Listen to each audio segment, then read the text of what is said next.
Welcome to the fucking Unicorn podcast with Leah Luna and friends. Hi everyone. I'm Leah Luna or Leah-Brooklyn, whatever you know me as, and this is my podcast. I kind of wanted to do a podcast a little bit since I wrote a book, but I was like, kind of just letting it flow. And then our producer Paul put out a post about, helping people do their podcast. So I was like, yeah, let's do this. So here we are. And basically this podcast is going to be based around self-love, anything to do with self-love. And I'm going to be talking to actual friends of mine or family or, people that I know I'm connected to that I also know are on a self-love journey, a self-development journey, a spiritual journey, whatever you want to call it. So for my first one, I had to have my first guest be the vessel that gave me life on this planet, the portal to which I entered planet Earth, and my favorite being in the universe, with the exception of Rugus R. Sharpie. This is my mum. Favorite. He's my favorite. He's my favorite. I loved him before you, but that doesn't matter. It's unconditional love, darling. Hello. So yeah, this is my mum. Her human name is Moya Wren.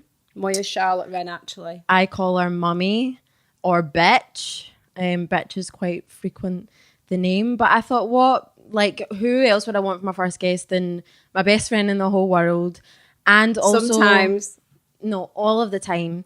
Like, that is so true though. It's like I couldn't love anyone, but really get annoyed with someone more than you. But like, my love is unconditional, so you're never getting rid of me, and I'm never getting rid of you, which is good because we did choose each other for this life. We did. And you have been the person who has basically been on this journey with me without being me. Obviously I take my own journey. We've had our own separate journeys of finding ourselves. But we've done it together, which can I say thank fuck for that. Thank fuck. Because if I didn't have my mum on this journey with me, she would probably have me in like a psychopath. No, I was just going to say ward. either me would have put you in a loony bin or you would have put me on. It would have been worse if it was you, because I've always been a bit weird. Like, you've always known I'm a bit weird. Yeah. And I've like never fitted in and always had big dreams and stuff. So I think if it was me, it would be a bit more acceptable to see if it was you for real. Like, you used to be a genuine like psycho. I wasn't a genuine psycho. And it still comes out when your ego comes out. And I'm like, Mom, there's your ego playing up again. It was when I was on the vodka or champagne. Mm-hmm. I wasn't really a psycho. That, but, psychopathic tendencies. Maybe. But yeah, if you'd have went on a spiritual awakening, but you were kind of the one that started it though, because you were always into weird shit. Like, you were... P.S. Can I just state that if you do not like swearing, turn this podcast off now, because you ain't going to enjoy my podcast. My favourite word begins with the letter F. And you got it from your mum. Yeah, probably. But I like it. Like, I don't use it for like... I use with it bad to vibrations. Exaggerate things. I use it for passion. Yeah, like exactly. It just adds a bit of oomph to things. And another thing I wanted to say was just the views that are expressed in this podcast, both mine and whoever my guest is, this is our truth. You don't have to believe me. You don't have to, do what I say to do. You don't even have to listen to me. You have free will. So if you don't like this, turn it off. Go live your life, man. Get on with your life. Don't get your knickers in a twist if you don't like it.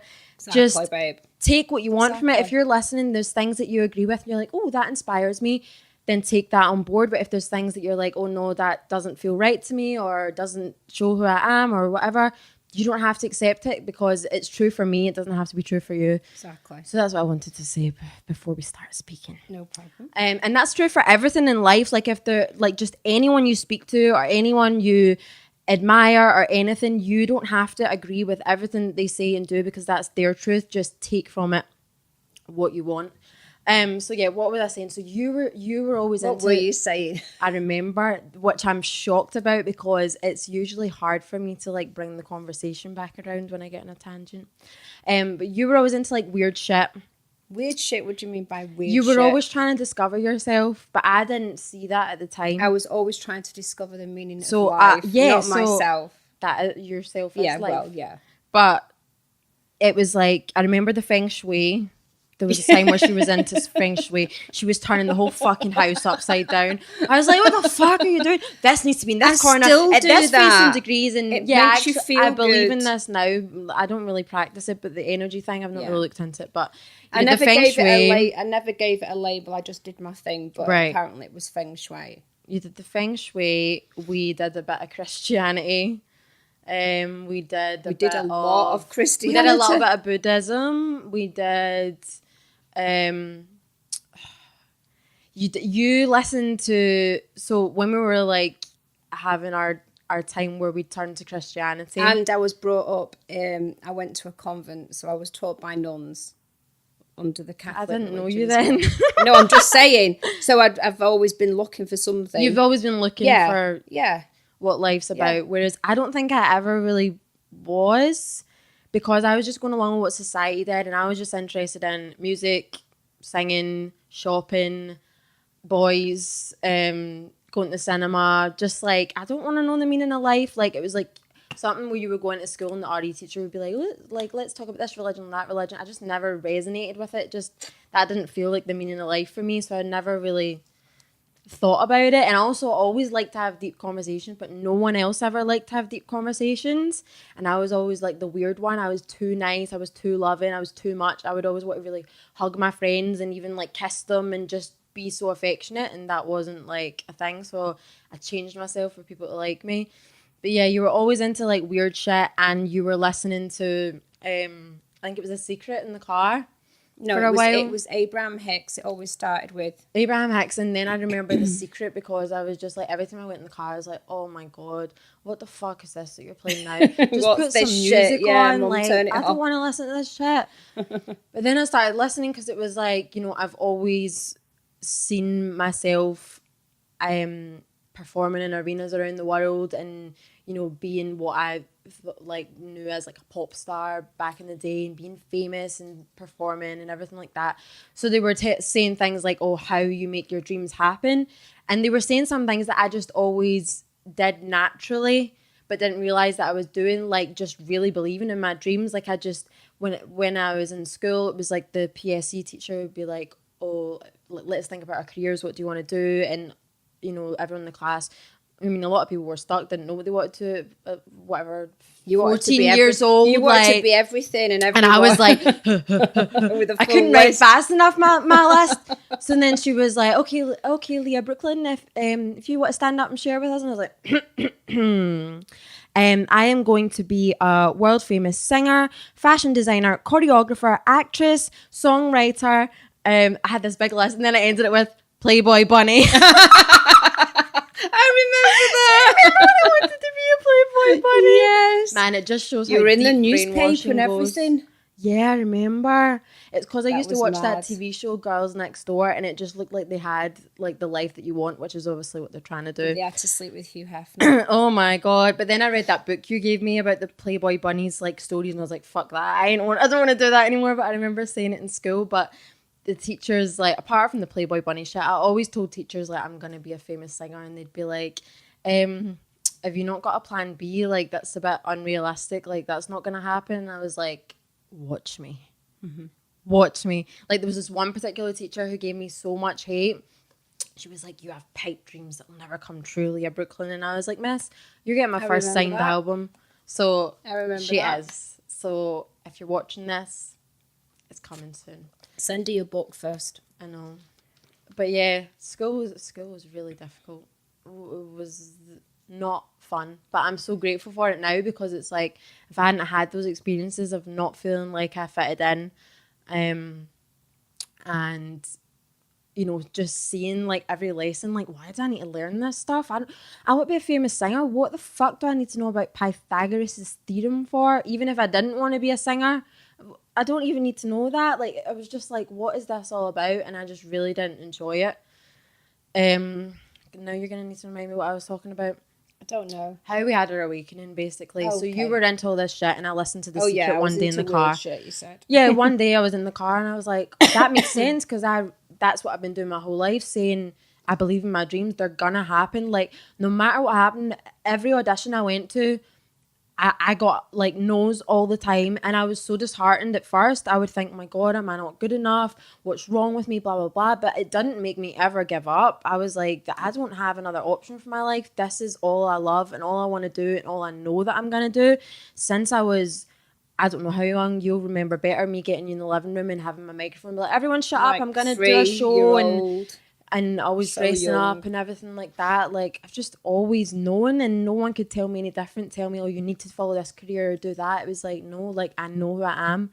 So that really resonated with me when I listened to The Secret, and I was like, oh, like, I'm actually doing this. So my ears pricked up and I started to listen. So I guess that was like the first seed. So I planted the seed. Yes, you planted the seed, and your seeds were obviously planted too. Yes. Our seeds were planted and they were ready to grow. I'm doing a Madison voice. Our seeds were so Madison's like my little Madison, sister. So the seeds were planted, and yeah, like, I don't really remember how it went from there, but all I remember, the start of my spiritual journey definitely started in 2015. When I'd been in a long-term relationship and super in love, and we broke up. I was heartbroken for a couple of weeks, and then I was like, right, that's it. I'm going to be a young, single, 20-year-old woman. I'm speaking like Madison again. I'm going to go and work in a nightclub and go on Tinder and date loads of guys and just, like, have fun, because I really, really was seeking validation and attention, especially from boys. Because I always was obsessed with boys. Like, I always had a crush, whether it was in school, famous people. Like, I was boy obsessed. Because I thought that if you got a boy's approval, then you're loved, and that was you complete. Yeah, you're worthy and you're good enough. And it's definitely from the movies I watched as a kid, like Mary-Kate and Ashley, Hilary Duff, all of those chick flicky movies. Like, that was what I watched when I was younger, and they always had like this romance in it, and the girl gets the guy at the end, and it's so nice, and I was just like, oh my God, I want that so much. And because I'm such a lover, I have so much love to give, I think I was just like, I want to be with someone so I can give them all my love. But no one ever liked me, ever. No boys ever liked me back. But they also treated me like shite. They were so horrible to me, and it made me like them even more, because it was just like, I want to get your approval. Yeah, there was like one guy that I fancied who was like, your forehead's too big, you need to get a fringe. So I got a fringe. Did he date me? No, he didn't fucking date me. I changed my fringe for no reason. I remember. Babe. Yeah, and it was just like, it was awful. I just really thought I wasn't good enough. So I had 2 relationships from when I was 16 to when I was 20. Like, serious relationships for a young person. Mummy was like a jealous psychopath. Mum was a jealous psychopath mum, and my boyfriends didn't like her. Well, the second one did. The second one loved you, but sometimes not. So yeah, and so basically when I broke up with my second boyfriend, it was like, yeah, fuck it. I'm going to go and do what everyone else my age does, because I just always didn't fit in, and I was like, I felt like maybe I would regret it if, you know, I got my dreams and I'd never done what everyone else does. So I was like, fuck it, I'm just going to go do it. And it was kind of like trying to heal my pain of him breaking up with me as well, because I thought we were going to be together forever. So yeah, then I started. So basically, you went wild. 2015, I call my catalyst year, because that was the year where I did things so far away from who I am. And I've always known, like, I've always hated drinking. I've always hated partying. Like, I would go to parties and clubs and my face would be tripping me. Every time I remember, someone would come up to me and be like, crack a smile. You want to give us a wee smile? And I'd actually want to punch them in the face because I was so unhappy. I'd be like, fucking smile. Like, go away. Leave me alone. I don't want to be here. Like, I love to dance. Like, when I was relate dancing to that because I used to get so drunk because I was so nervous and anxious in crowds. Right. So when this is reminding me, when I was doing my club time, you were doing a club time as well. Do you want to talk about that? Like, what kind of things were you doing to like fit in? Because we were both trying to fit in at that time. I was working in a club. You were going to clubs, getting all dolled up, feeling so uncomfortable. I just remember like having all the best of gear, the high heels, you know, the lubes and all that shite. Yeah. And which didn't seem like shite at the time. Then when you went out with that kind of clothes on, you felt amazing. Like you were someone. Like you were, yeah. So I always felt like it was my armour, but I was so fucking uncomfortable. Look at me now, like trainers, dirty old trainers, and this is how I feel comfortable. Like it was horrible. So I used to have to get so drunk so I would relax more, but then I'd embarrass myself more and do stupid things. Do you know what I mean? Mm-hmm. So I relate to you because just the clubbing scene and going out, and you were only out because you thought you were missing out on something, or you were out to find a guy. That's it was like to impress a guy. Like when I was behind the bar, like I was like half loving it because I've always like my favorite movie is Coyote Ugly, and that was like my favorite childhood movie. So I was in the bar like pretending I was like Coyote Ugly. I wanted to actually get on I was actually going to suggest to the manager, can we light the bar on fire and I'll dance on it? Yes, that would be so cool. I'm still going to open a Coyote Ugly bar. That would be so cool. But yeah, like half of me was loving it, but I remember like I would wear the tightest pants. There's me going on. You looked fucking hot though. I did look hot, but I didn't feel hot at the time. I hated myself. Confidence. I thought I was so ugly. I felt so ugly. Like I think the only thing I've ever really always liked about myself is that I'm a nice person. I've always been like, I'm such a nice person. I'm a kind person. I have a good heart. I've always known that. But yeah, I hated myself. So I had like the hair extensions, the makeup, the eyelashes, the designer gear, because I thought, if I wear what celebrities wear, rich people wear, and what's like trendy and approved of, then I'll receive more love and I'll be accepted.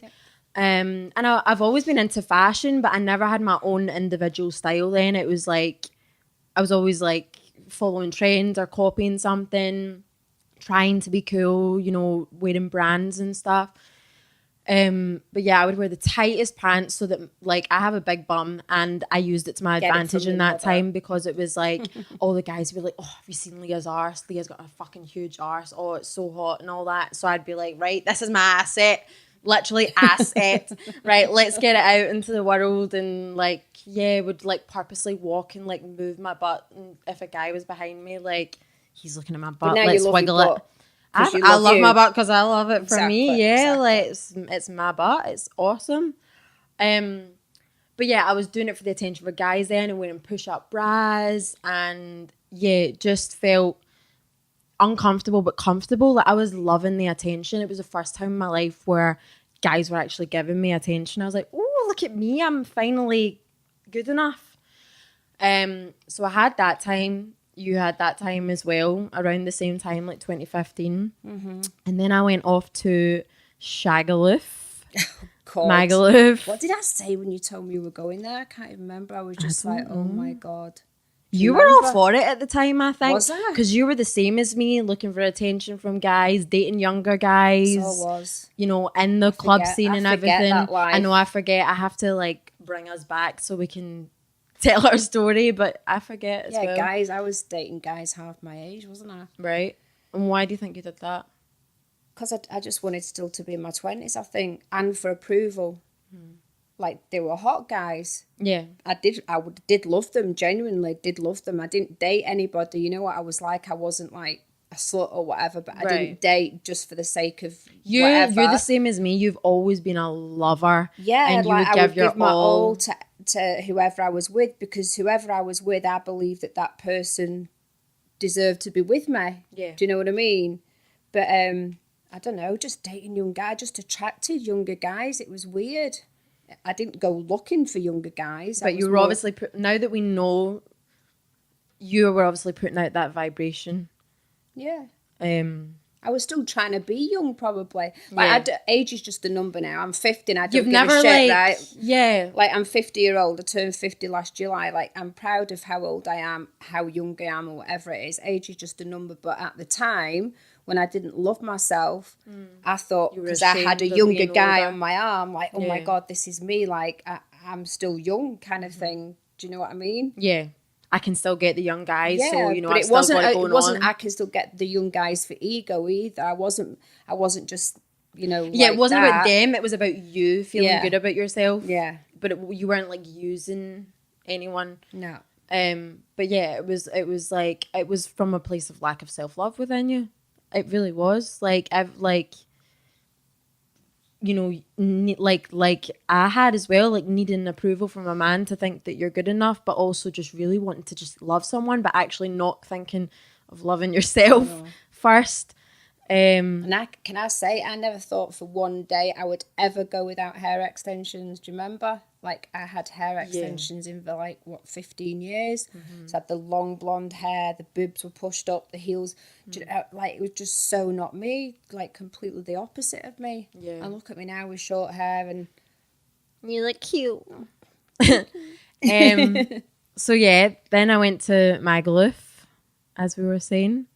I don't remember, like, you were just like, yeah, go for it, Leah, get your arse out. No, but honestly, that's why I'm asking you, because see, if you actually said to me you were going to Magaluf now, I would actually like be, what? No, Leah, sit down and let's talk about this. But I can't imagine me ever encouraging you to go to Magaluf and work there. I couldn't imagine me there. I'd be trying to heal everyone.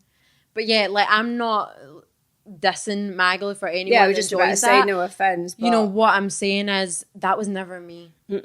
And I was quite aware that it was never me.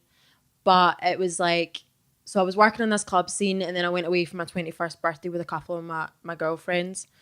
And I just got hammered the whole week. And I've never liked drinking, but I just did it. Like, when I'm in groups and like people were always like, you're not drinking, Leah? Oh, just drink it. And I would feel like, okay, I need their approval, so I'll drink it to get their approval. Shots and everything. I was acting like really slutty, like just walking around my arse out, just like being like all over guys and stuff like that. And I've just never like been like that. Did you feel it was an act? Yeah.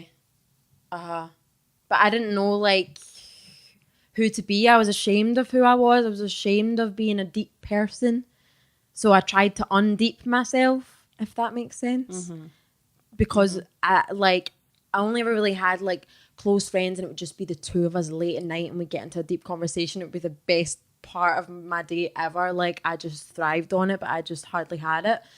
So yeah, went there, got shit-faced every night, went twerking in the clubs, being the twerking queen with my huge ass. I still love to twerk, but it's for me now. It's not for attention. It was for attention back then. I was like, oh my God. Like, let's get the twerking out, and then all the guys are going to be like, who is she? I still can't twerk. I know. I'm like, the worst twerker in the world. It's so cute. Carry on. Yeah, so I was twerking and shit. Just snogged loads of guys, snogged my friends, lap danced my friends for guys' attention, all of that. All the bullshit. All of that. But I had a great fucking time. I loved it. Because it was the first time in my life where I was just like, I felt like I was accepted. I felt like I was part of something. But even though I wasn't being myself, I was like, it doesn't matter. I'm a part of something. So I'll just keep doing this. Like, I didn't question it at the time. It was just like, this feels good. And it was the right thing for that time in my life. And then after I came back from that holiday, we went on vacation for my 21st to the Caribbean. The Caribbean cruise, and then Miami and New York. Holiday. Oh. Yeah.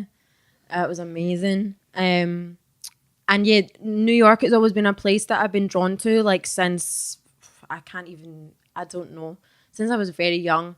I've always, like, connected with it, and always, like, said I'm American and put on American accents, and just that's been like, I just knew.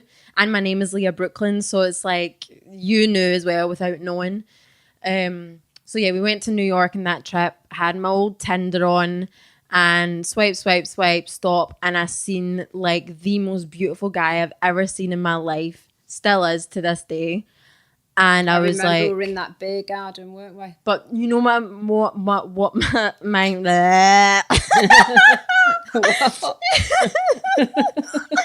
you know what my mindset was at the time? Do you remember where we were?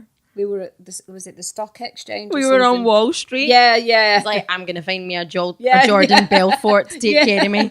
A rich sugar daddy, like some hot remember. guy in a suit. Oh my God. Which is the complete opposite of what I would go for now. But that was that mentality, like, oh, a guy with money or... So even talking about these past it times... feels weird, doesn't No, I'm it? actually like a wee bit shaky. Right. It's so weird. Yeah. Mm-hmm. That means there's My still healing to do. Yeah, my energy's kind of That means changing there's still talking healing to about do. it. Because me and you at home, Leah, do not sit and talk about this shit, do we? No. We don't sit and talk We're about in the our present. past. We only talk about the past because we're in a process, which I'll get onto, of healing it. Mm-hmm. And when we recognize something that's hurting us, like right now, if we're talking about these experiences and we're shaking and we're feeling strange, or we have to figure out what that is, and then it helps us heal it. Yeah. I thought I was going to burp there. But yeah, so I stopped and I saw this guy, and I don't think I even knew what my type was then. I didn't really like... You didn't really have a type. No, I didn't. I didn't know like what I was attracted to then until I saw him, and it was just like everything was so clear, and I was like, oh my God. And I remember I kept checking my phone all day when we were out, like, is he like me back? Is he like me back? And I never messaged guys first on Tinder. Like, I was always playing hard to get, because I read all the books when I was younger, how to get a man, and it was all this I think you must have stupid borrowed them off bullshit. me. It was all this fucking bullshit, like play games, play with their mind, make them want you, be hard to get. And I remember I fancied a guy in Tesco, and I went in Tesco with big high heels on. Oh my God, I remember that he day. fancied Cheryl Cole, so I dressed like Cheryl Cole and I went in for my fucking shopping. What the fuck, Leah? I love you and I forgive you, but sweet Jesus. Anyway, yeah, I didn't know what my type was until I saw him. So I was looking at my phone all day, and yeah, I didn't message guys first, but as soon as I saw it like me back, I was like, hey, and just like talking to him. But I never met him on that trip. It was like our last day or something, and I just never met him. So we went home. We came back to Scotland, and I kept talking to him. And then I went back out to Magaluf to go and work. So you did, and you were talking to him when you were over there. I was talking to him while I was over there, which was actually the best part about being over there, because it was like the time difference. I was up like after work that day, so I would be up at like 6 a.m. or something. I was about to say his name there, talking to him on the phone, and like I would be out and the sun would be rising, and I'd be like sat talking to him, because it was a good time. That was like the best part of it, like getting to have all those nice conversations with him. I was on the phone to him for hours every night, like at least 3 hours the phone calls were. And I just like fallen. I was like, he was like one of those guys from the movies that I watched all the time. Like, that's literally what he was. And I think, a huge part why I fell for him so hard, because he was like the embodiment of my teenage fantasy. I was like, oh my God, like, this feels so unreal, because I didn't love myself still at the time. So I was like, it was hard to believe that this guy liked me. So I was holding on. So yeah, I spent 3 weeks working in Magaluf and sleeping with guys while I was there. Just like, I was like, oh, I'll just act like a man and just like sleep with guys, and getting drunk again. And when I was working there, it was just much worse, because it was like the people that were your like boss and stuff were like low-key sexually abusing you, and like threatening to fire me, and then being like, oh, won't fire you if you like sleep with me in this closet right now. And I'd be like, what? And I'm like, Leah, get home. I'd be like, what? And then I moved bars, and then this other bar I went to was like, so we're having like less customers than we want to. Would you like get your tits out to get customers in? And I was like, no. And like everyone was like spanking my ass. I remember this guy put a cigarette out in my ass one night. You never told me that. Yeah, it was like people were treating me like they owned me, like I was a piece of meat at the like time. But half of it was, I'll admit, I was treating myself that way. I was acting that way. I was acting like a sexual object, because I thought that's how I got approval. Yeah. So, I can't exactly blame them for like treating me like that, because I was putting myself out that way and half loving it at the same time. Like, oh, but yeah, it just got to a point on on the last week that I was just like, I was meant to be there for 3 months, and I was like, I need to come home. Like, I'm not enjoying this. I'm just like, it's just weird. And I was like talking to this guy every day, and I was like, you know what, I'm going home. And I'd booked my flights to go meet him. I was like, I'm going home. I'm going to New York to meet this guy. Like, I don't need this. Like, I've done it now. At least I can say I've done it. I'm not going to regret it. I've had the experience, but I'm done. Like, that's it. So yeah, and then I went out to New York to meet him, and that's when it all really started. I think I got depressed straight away. Leah, you were terrible. You were totally engrossed in this guy. It was horrendous. That week that I was there with him, I remember calling you like every day when you went to work. Like, I feel like I'm gonna cry talking about it now. I'm doing a lot of healing still with him recently. It feels like the kind of final depths of the healing, but he's been someone, let go for now. The final like unconditional love. Like, you know, he was a reflection of a lot of things that I needed to heal within myself and also embody. He showed me a lot of parts of myself that I was missing, and why I fell in love with him so much as well, because he was a reflection of me. He is a reflection of me. But now it's like, I love myself and I know who I am, and I no longer need him to be that reflection, but I do still love him. But I don't want it to feel sore anymore. And it only feels sore when you're attached to someone. Unconditional love, it feels good. So it's like, yeah, I'm still in the process of healing. But I remember calling you and being like, Mom, I can't leave him. Every time he went to work every day, I would cry, because I was just like, I felt like he was part of me and I needed to be with him. And I was consumed, absolutely consumed from the moment that I met him. The moment I saw him walking towards me, picking me up from the airport, I was like, holy shit. And that was me, like, it's a gone. horrible, horrible feeling, isn't it? It is a horrible feeling. The worst feeling in the world. The worst feeling. Because I didn't feel like life was worth living without him. I was trying to find every way to get to New York to see him. I'd applied to a fashion college, and I've always wanted to do fashion, but not as much as I wanted to do music.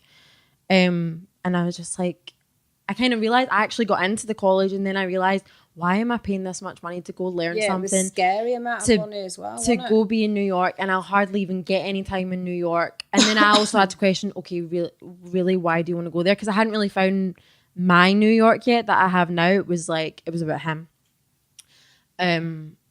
But yeah, so I ended up coming home from that week, and I remember like the first day I got home, I came into work and I just like fell on the floor, and I was like, does anyone have any pills? Does anyone have any pills? Does anyone have something they can give me? Because I don't want to be here anymore. I don't want to be alive. Like, I don't want to be without him. Please help me. And I was screaming and crying. You were drinking vodka, like, and listening to like, it was the worst time of my life. It was horrendous for me. I don't know how far along it was. Like, I think it was 8 months or something like that. It was a long time. It was a long time, but it felt even longer because every single day was so much torture that it felt like forever, because I was so in my head. Like, just so in my head, like thinking about him constantly. What did I look like to you? Like, how was it? You looked like you were actually morphing into him, because you were started to dress like him and everything, and it was like there was nothing looking at you in your eyes. But you know what I realise now? The reason why I was dressing like him is because, like, see now, I actually do dress like him, but I'm just being myself. Yeah. That was why, that's now why I see why I was so attached to him and the way he looks and dresses and everything, because he was showing me, but I just didn't know it was me yet. Because you were still into all the designer stuff at the time and everything as well when you first met him. Yeah, which was... he used to slate you for that. He used to slate me, and he had this girl on his wallpaper. It was like a blonde girl with dreadlocks in the forest, smoking weed with like a Native American headdress on. No, that was a different girl. But I was just like, I remember at the time going like, oh my God, if that's the weird type of girls he's into, like, why does he like me? Look at and you now now. it's like, it's actually who I am, which is bizarre. But yeah, like, I started dressing like him because it made me feel closer to him. But I was actually, didn't know at the time that I was actually wanting me. Like the whole time I thought that I wanted him, but really I wanted myself. And that's why I was in so much pain. Because I wanted myself and I thought he was me. Without him, because you thought he completed you, where it was his kind of energy or... That I needed to embody. He was sent, like I agreed to meet him before I came to this planet. He was sent to me to show me, like, to be a reflection. But yeah, like I was in so much pain because I thought it was him that I needed, but it was myself, and I'd lost myself even more he's been in actually him. Your greatest lesson. Oh yeah, my greatest teacher, my greatest lesson, just by being him, not by actually teaching me anything and saying anything to me, just him and how I feel about him, how I felt about him, everything. He has been my biggest teacher, and I'm so grateful for him, and I love him unconditionally now, even though I've still got a bit of pain there. It's going away, and it feels amazing because it's like this past year, last year, and you had the same year, we were doing so much healing. And when I talk about, so I brought these books, right? Because after my whole depression, I just remember there was one point where I just got so deep. So I was doing the playlists about all the songs that he liked, Nirvana and all that, and just like, like crying and singing them and drinking vodka and Oreo cookies and all that. And there's this one point where I remember taking a panic attack in the hall. Do you remember this? Oh my God, yeah, actually. I was punching everything. Did you not throw something or something? I spoke to you or asked you to wash up or something or do something. It was like some simple task and you actually went psycho, and then you were like banging on the floor and headbutting the floor and punching the floor. And I was like, fuck's sake, Leah, what's wrong, man? Screaming and crying. It was horrendous. I felt like I was an insane person. Yeah. I felt like I was an insane person, and I was so obsessed with him. I was like an insane person. For real. But it was like, it got so bad that you were like, should we take you to the doctor and get you antidepressants? Like, what can we do? But I was so suicidal as well. That, so I'm glad we never went that. No, that like I was meant to obviously have my awakening, but it was like I was so suicidal. I had no other choice but to actually find myself, like, or die, and that was never an option for me. No matter how suicidal I got, I could never take my own life because I'm like, I'm gonna die anyway, and life is so precious. And I always knew my dreams.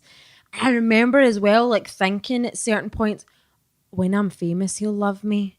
When I'm famous, he'll be with crazy, me. Isn't it? I remember it's finally a chill. Just focus on your dreams and get famous, and then he'll love you. I remember thinking that. That's sad, isn't it? And I'm so glad, like, before I get fame and fortune or whatever, that I know that it's not the meaning of happiness.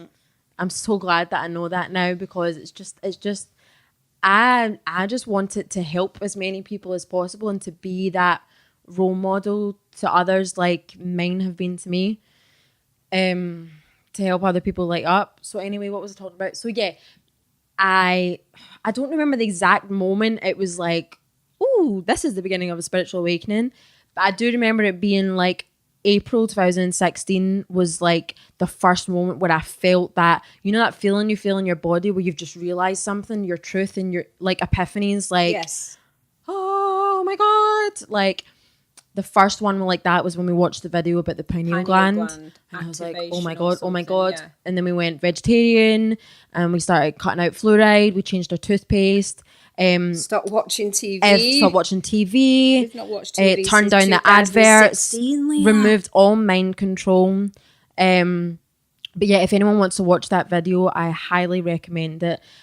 Third Eye Activation Secrets with Justin Varinga. If you put Justin V, it'll come up.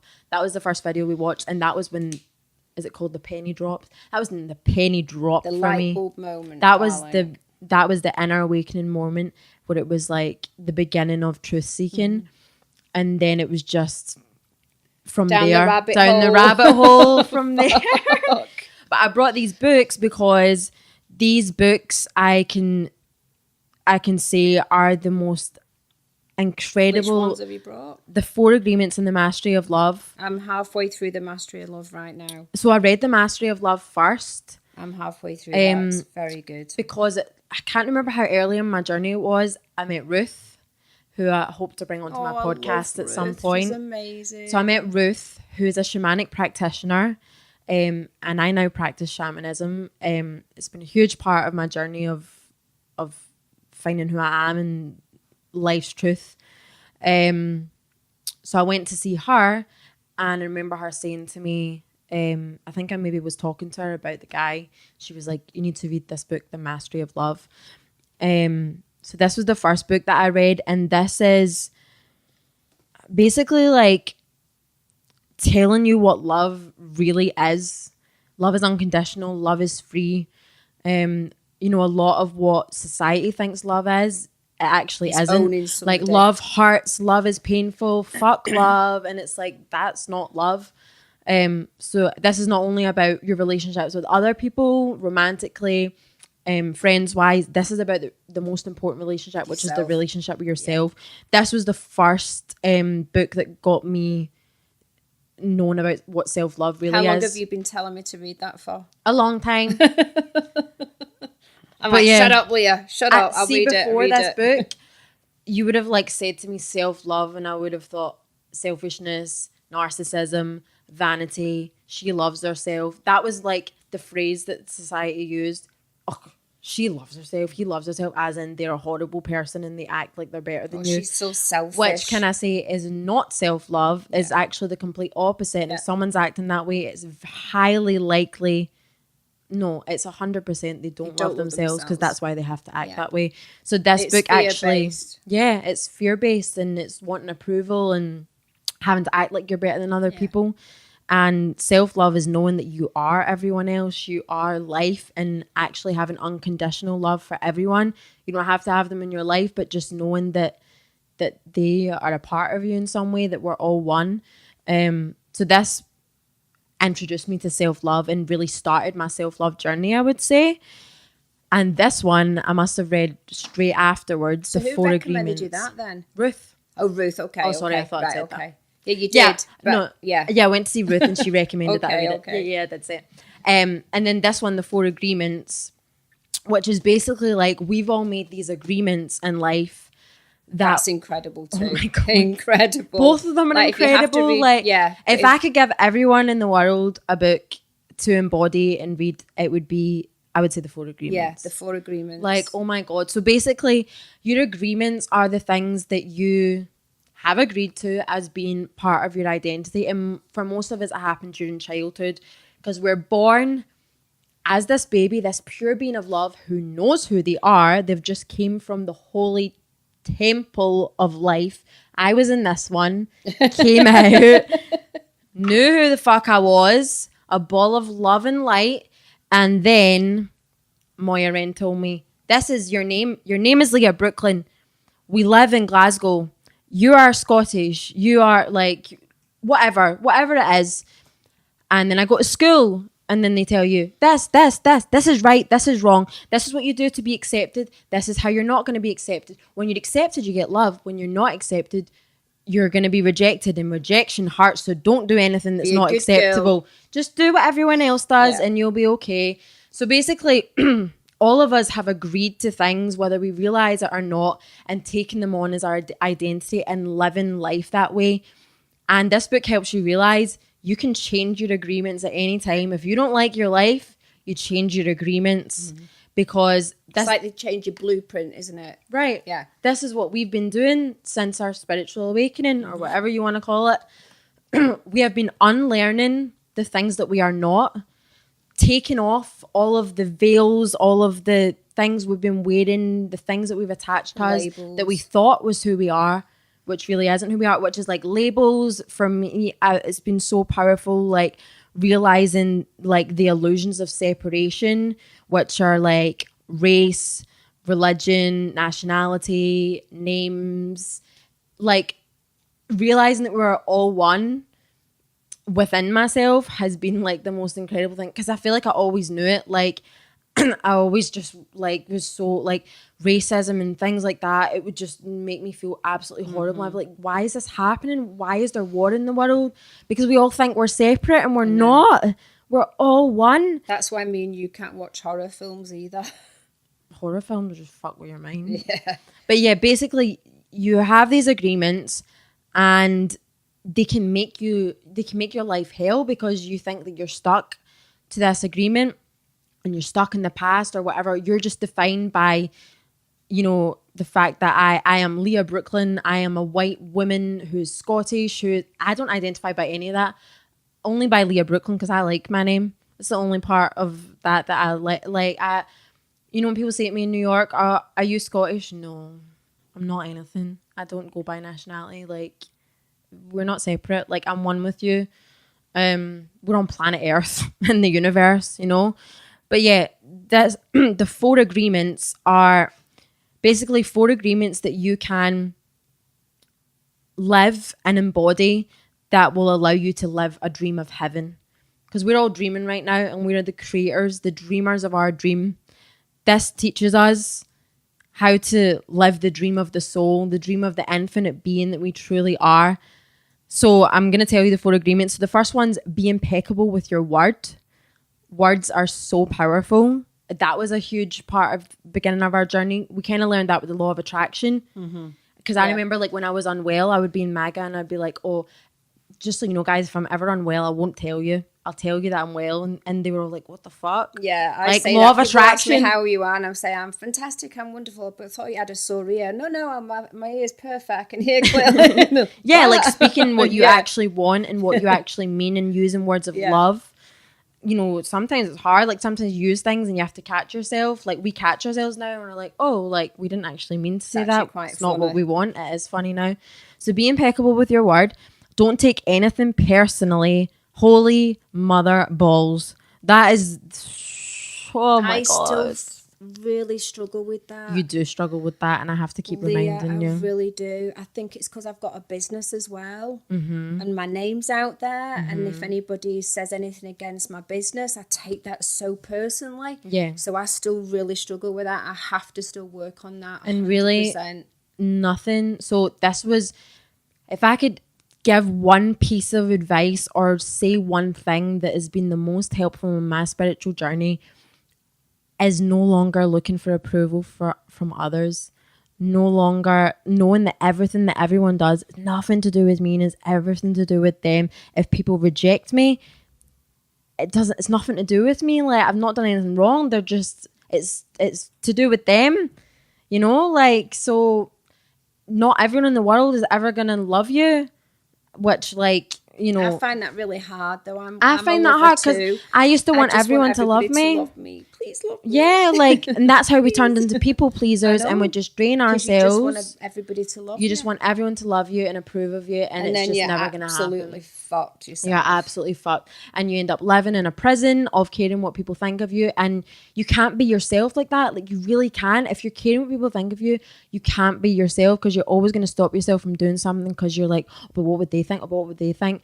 That has been the thing that's freed me the most because I've actually became myself because of breaking that agreement. If you care what other people think, you are never, ever, ever in a million fucking trillion years going to be living your own life and your own purpose because you've been in lives of Joe blogs or fucking and I wouldn't whoever. Follow my dreams of being a singer because I'd be like, oh, people are going to say, who does she think she is? And if I get famous, people are going to talk about me in the media and they're going to say all this stuff about me that's not true. And now I genuinely don't give a fuck. And the phrase that I like to live by is care about people but don't care what they think. Because I always thought that not caring what people think means that I don't care about them. But I love everyone. Doesn't mean I like them. Yeah. I love everyone, but I don't need them to love me. I don't need them to accept me anymore. And it's the most freeing thing ever. So it's be impeccable with your word. Don't take anything personally. Don't make assumptions because that can just cause so much drama. An ass of you and me, baby. I was taught that by my father. Don't Never make assumptions because it makes an ass of you and me. And always do your best. And your best is going to be like different when you're feeling good and when you're feeling sick, but as long as you're always doing your best, that's all you can do. Like, we're all perfect but not perfect at the same time. Imperfectly perfect is like life is a whole paradox. Is it a paradox it's called? Like, we are all, as our real beings, our state of source being, we're all perfect. and everything that's happening in our lives, no matter how painful it is or whatever it is, it's perfect because that's exactly what you're meant to be. That's your lesson at that moment. But we're also not perfect because we do make mistakes, and you know, like all of us do. So remember, you're perfect, but you're not perfect at the same time, and we can always improve and we can always grow, but don't ever get caught up on, but what is perfection growing. Anyway? What is perfection? Just being. Perfection in my eyes and somebody else's eyes is two It's different things. things. Exactly. So never ever think, I need to aim for perfection. Just always do your best. It doesn't exist, but it is everything at the same time. Like when you look at a flower, when you look at nature, when you look at Rugus Pugus, the Sharpie, that's perfect because it's just like, it's creation. The very fact that we're alive and we exist is perfect. We're a never-ending masterpiece. Exactly. And that's beautiful because we can always grow, but we're still perfect as we are.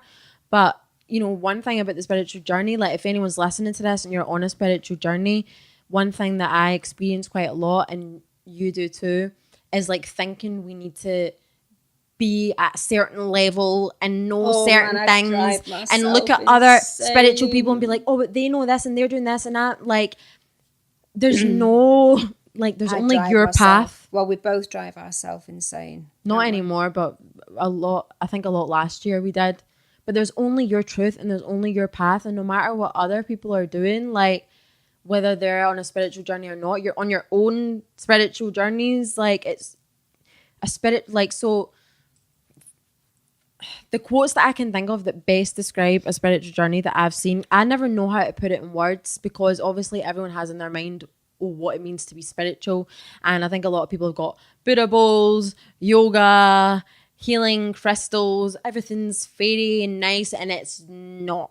It is the darkest thing ever. I've never been in so much darkness in my life. It's like unprogramming yourself, isn't it? Because we've had to like we've just opened ourselves up and faced our inner wounds, our inner demons, and that shit hurts. But you know, there's a lot of people covering up that shit and not letting it out. But how we free ourselves is to let it out. So the spiritual journey is dark because you have to face your darkness, but it's also the most beautiful, incredible thing ever. Like, and you it's being alive. You have to do it alone. Mm-hmm. Unless you people can inspire you, but no one can do it for you. And that's what I say, like, as a spiritual teacher. I don't like being called a spiritual teacher.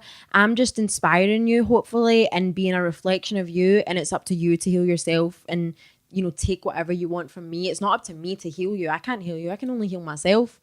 And that was a big thing with that guy I liked as well. I just wanted to heal him. Like, he would always tell me, like, I can't trust anyone. I don't love anyone. And it made me want to love him even more because I was like, oh my God, I have to help you. Mm-hmm. I have to show you what love is. Mm-hmm. Like, I have to love you. Like, just let me. And it became an obsession of healing him as well. That was a huge part of it. All the guys I've ever been with, I've just wanted to heal them. Mm-hmm.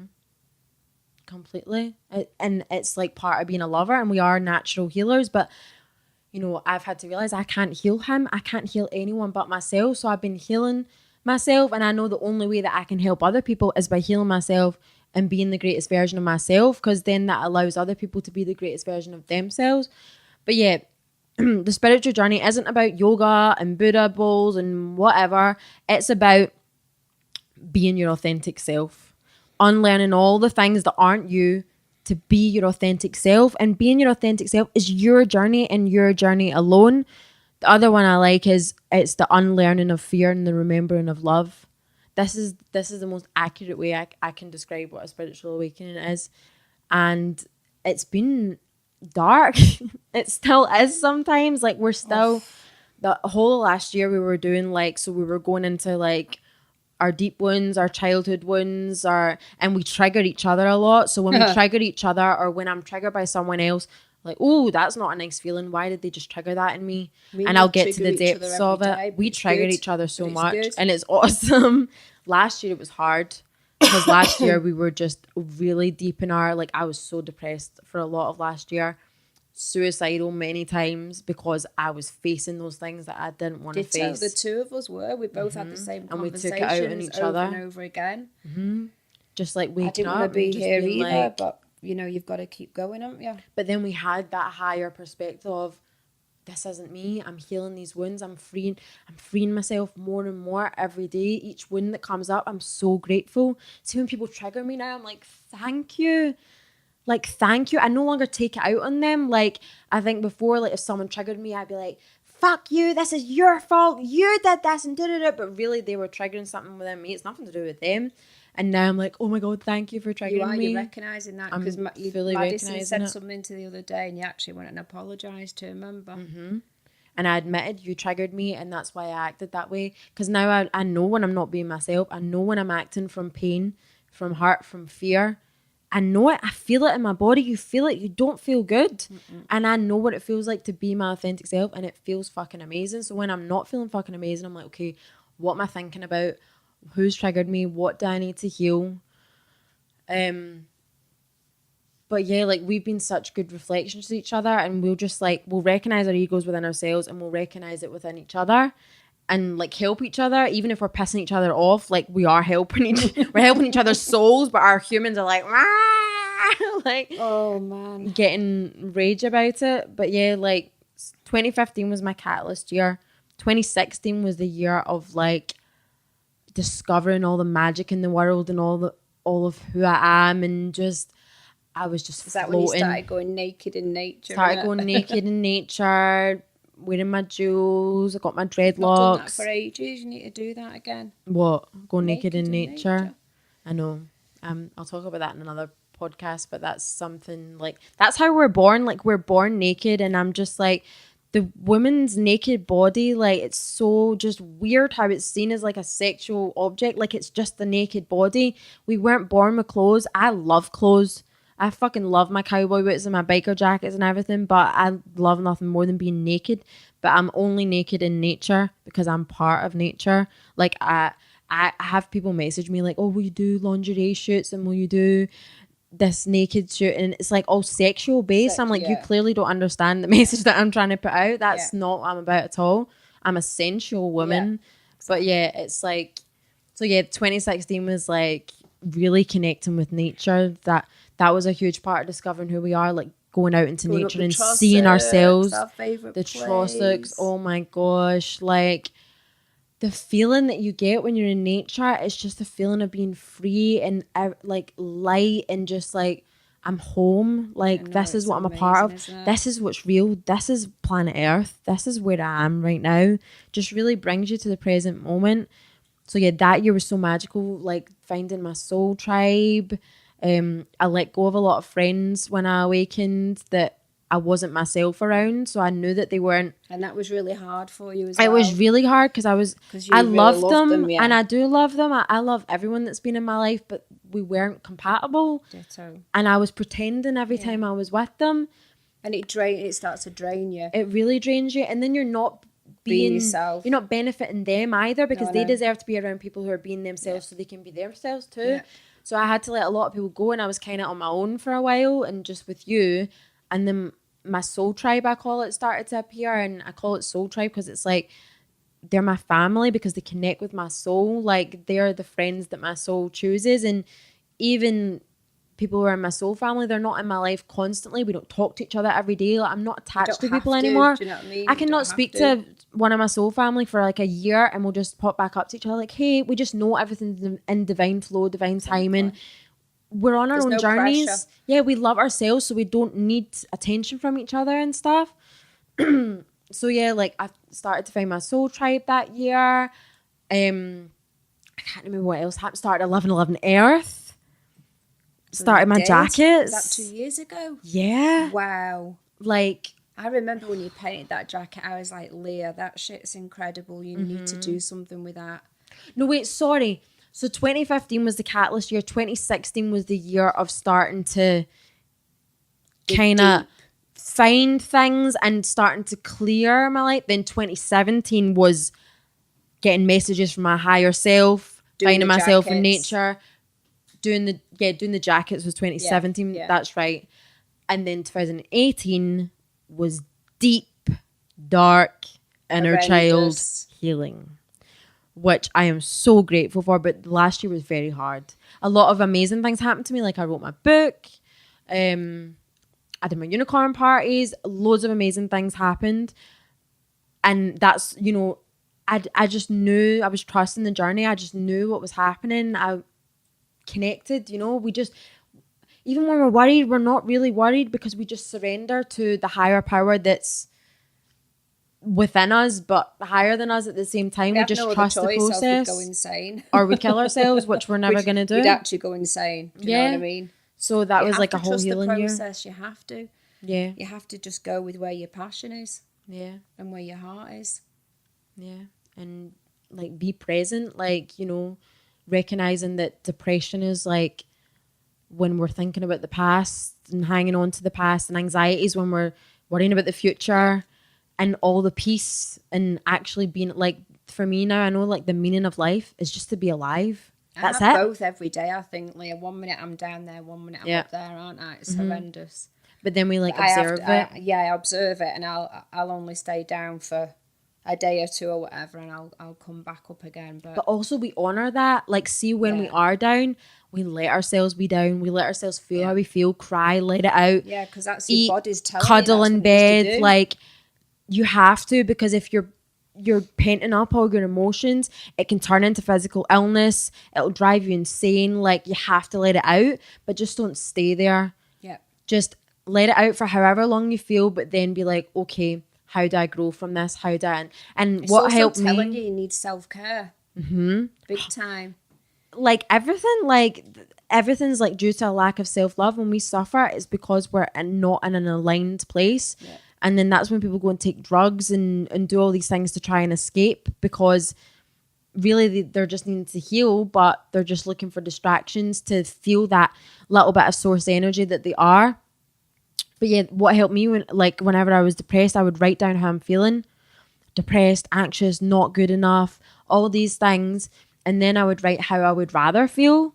And then I would do things that would make me feel that way. Like, I'd be like, you know what I've realized now? Happiness is a choice. It doesn't come. It's not a destination. It's not a magical thing that shows up. It's not a destination. It's not in other people. It's a fucking choice. Yeah. Suffering is a choice. Yeah. And happiness is a choice. Yeah. We all suffer in life. We all go through our fair share of bullshit. That's part of being a human. Yeah. We come here to learn lessons, and it's not easy. And it feels like the first half of our life usually is the painful time, but then we heal from it. And I'm grateful for all the pain that I have, because like if you weren't in violent relationships, I probably wouldn't be doing the Goddess Awaken to help women love themselves. I wouldn't be teaching about what a healthy relationship is and what unconditional love is. If I wasn't bullied in school, I wouldn't want to be helping kids that are bullied. I wouldn't be as determined to follow my dreams. I wouldn't be who I am without my pain. Yeah. But my pain is not purpose. Me. Yeah, your pain is your purpose, but you don't have to carry it with you. Like, you don't have to be like, oh, this happened to me or that happened to me. Yeah, don't have take to be the lesson pity from party. It. Yeah, like that's this is the lesson. That's why I hate talking about shit like this. Yeah, because like, when you said I don't to live me, there anymore. like, you've actually given me 2 days notice of this podcast, and I've been anxious for 2 days. It's ridiculous, isn't it? Yeah, because you think you need to. No, but because I know I'm having to talk about things that have happened in the past that make me feel like this, and I don't want pity party. I've never wanted that. But I'm going to speak about it now so I can help other people as well. Yeah. So good. The two of us are coming together to get shit done, babe. Yeah, like I'm so grateful for every part of my journey, everyone that's been on my journey, every lesson, every bit of pain, everyone who's ever loved me and not loved me. All of it I'm grateful for, because all of it's lessons, all of it's like to help my soul grow. Like, all of the things we go through are to help us grow. And when you can realize that, like, failure doesn't exist, like rejection and everything like that is like your biggest teachers. When you can realize that and let yourself grow from it, it's the most incredible feeling. And we'll never stop growing. We'll never stop having lessons, but you just let life flow and just know everything as it's meant to be. But yeah, so now we're doing our own things, and we're doing it together to help people from all the pain that we've experienced in our lives. Are still in a process of healing ourselves, and you know, being ourselves and following our path, and we want to help other people do the same thing. Yeah. But like we said, we can't heal other people. We just have to heal ourselves. Yeah. And that's the only way that we can help other people. And that's what self-love is. Like, you can only give love to others if you have it to give. Yeah. So you've started your brow domination movement. Yeah. Why did you start that?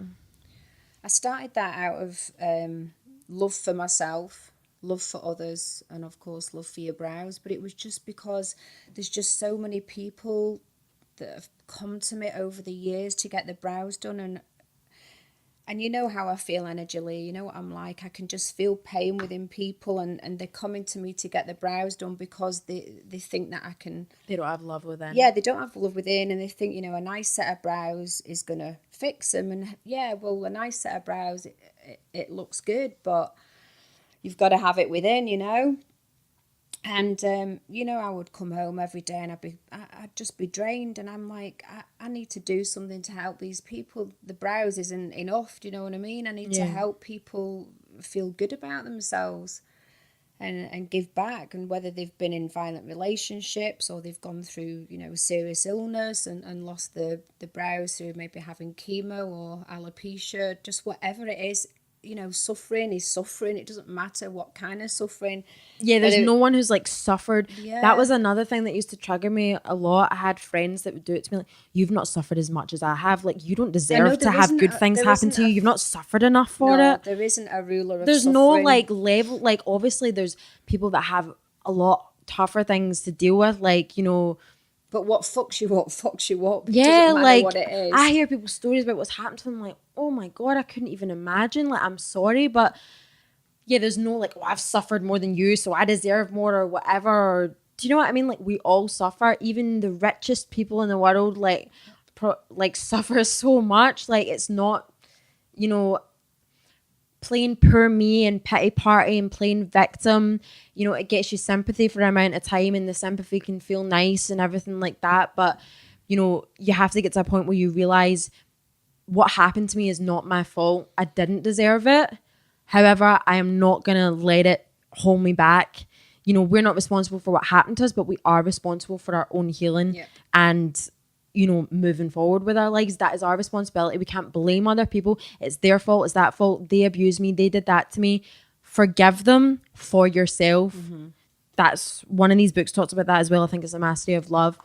Forgiving is how you free yourself and free them, because it's also nothing personal. That person did something to you because they're hurting. They're hurting, exactly. You so know, they're trying to pass the pain on. They're passing the pain on to you. Someone who loves themselves does not pass pain on. No. You know, there's murderers, there's rapists, whatever. They all do what they do because something happened to them and they've just became a product of that pain instead of turning it around. But you know, we all have a choice to be like, I'm not going to play the victim anymore. Like, I am my own savior. Yeah. Let's do this. And that's what we've done. So yeah, brow domination. Basically, you feel, and I've observed myself because I worked for you for a long time. People come in and they want their eyebrows done, but they really don't love themselves within. And then they would come and be like, oh, there's a hair out of place, or my eyebrows aren't quite symmetrical, or this, or they'll find something else about their face that they don't like. Like, it's never ending. See, if you're trying to change something about yourself physically, you're just going to keep trying to find things to change because you're not going to be happy all the time, because you're looking for perfection, and perfection doesn't exist. And when I say to people I can give you the most perfect eyebrows, it's because in my eyes I've given them the most perfect eyebrows, but then they might see them as, you know, not perfect and focus on them. They focus on the brows instead of focusing within. And you know, brow domination, I know there's a lot of women out there, and that's why I built my business around brows, that are so thankful and grateful for me giving them that confidence. They've needed that, so I'm grateful for that. But there's also the women that have not had the confidence that they thought they would get from them because they still need to heal within. Mm-hmm. And so brow domination is the movement to promote self-love first and foremost. And I'm also gonna like sign my own declaration, whatever it is, to say that I promise that I'm gonna do at least one free brow treatment to somebody in need every single month, and I hope my other artists will follow, and I hope artists all over the world will follow as well. And then I'm giving something back. But it's not just a movement when I'm tattooing brows and everybody's saying I am beautiful and it's all affirmations. It's also bringing in the self-love program as well that you're going to be involved in, so you can help inspire people and help show people how to love themselves so they feel good. And a huge part of like you starting that, and something I observed as well, is like the women in general, but especially the beauty industry, so toxic, so competitive. Everyone trying to outdo each other. Leah, I don't know how I'm still here. It's hardcore. It's hardcore. Real toxic energy. And I do what I do because I fucking love what I do. I'm not in it for the money or anything like that. Leah, I don't need to discuss finances on this or anything. You know where I'm coming from. I do what I do out of passion and out of love and out of love for other people. But fuck me, man, let's collaborate, guys, not compete against like there's each no other. need It's for just anyone to be crazy, competing, man. like we all have our own gifts, no matter whether you're doing this, like no matter whether you're another permanent makeup artist doing eyebrows, you do them your way, Moya Wren does them her way, Exactly. Tara does them her way, Alan does them his way. Exactly. Like you all have your own gift to share and your own clients that will resonate with you. There's no need to compete when we can empower and uplift each other. And that's a huge part of what Brow Domination is about as well. Like we don't need to be competing. Like we're so much stronger, united, like whatever it is, like let it go. Women like let's should just empower women, not stand tear together. them Like down. we're all sisters. Like Brows are sisters, not twins. Exactly, and so darling. are we. Exactly, So it's darling. like let's stand together. But yeah, so we're doing the Brow Domination movement. I have I'm super excited for this. Like, really Yeah. am. I'm going through a shit time right now. I'm not going to lie. Do you know what I mean? I've had my ups healing. and downs. It's healing. I'm healing. But thing that keeps me going is, brow domination. Definitely. That's what I mean. Like this is what like whenever I feel like giving up on life or whatever it is, I remember my why. I remember who I'm helping. I remember like for me it's kids, it's weirdos, it's women, it's people that feel like they don't fit in, it's people who have big dreams. And then I'm like, get up again, Leah, keep going, never stop, because this is a bigger thing than just you. It's not just about you. Like I do what I do for the higher purpose for everyone, like because that's the only thing we can do in this world is be our best selves. But be your authentic self. The Goddess Awakened is my movement of divine feminine. It's for women, but it's for men as well, because we need each other. We need men and women in the world, and we all have masculine and feminine within us. But the Goddess Awakened self-love sessions is part of Brow Domination as well. And like we're just doing this together. Like this is the thing. You have a lot of people like saying to you, and I really want to bring this up, why doesn't Leah get a job? Leah's a waste of space. What's Leah doing with her life? You're financing Leah. And it's like, people don't get, and they don't need to get, but we're a team. Like my mom, what I love about my mom, and I wrote a song about this, and I told her, like, she doesn't treat me like she's my mom. She doesn't treat me like she's better than me. We're equal. Like, we're friends before anything. We respect 100%. And love each other. No, none of us are trying to own each other or tell each other what to do. If we have money or anything, no matter what it is, it's ours. It's it's ours. Like, we're a team. That was me going, it's ours. We're a team. Like, we're a team. Like, I'm blessed to be on this planet with this. And why would I want to, like, leave my best friend? Like, why would I, like, I want to live with my mum. I want to be with her as much as possible, because one fucking day we're not going to be on this planet. You're going to die and I'm going to die, and you're probably going to die before me, and I'm going to be missing you like fuck. So I'm going to make the most of this time with you. We're a team. We're going to be living our best lives together, traveling the world, following our dreams, and helping as many people as possible. And I think that's a good time to end the podcast. I think we should have a part 2. Yeah, we could talk for ages.